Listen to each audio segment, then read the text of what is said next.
So I thought I'd make a quick video for you guys that are out there wondering how you're going to get your cab off your chassis, or how you're going to get your cab back on your chassis, whether it's in 56 F100, which this cab is, whether it's a Ford, whether it's a Dodge, whatever you've got.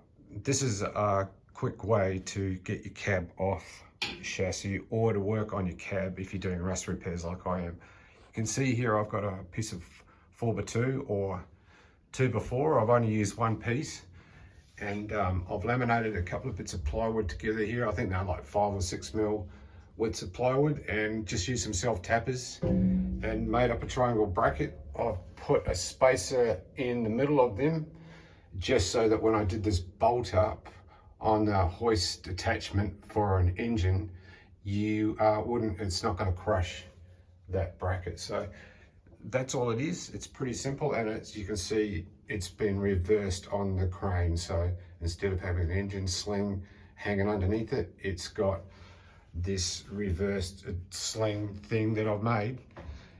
My daughter calls it the Gizmo, but it seems to work just fine, and that piece of 2x4 at the moment is doing the job.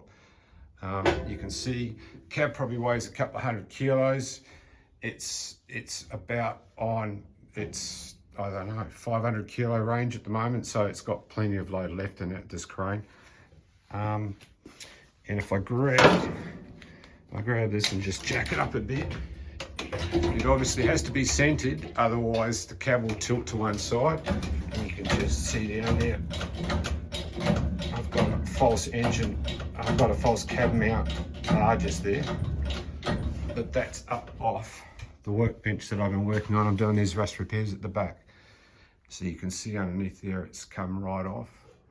And the cab, you can clearly see, you can rock the cab around, and you can work on it. I'd highly recommend that you always have a bench capable of carrying the weight of the cab underneath it at all times, if you're going to get underneath it.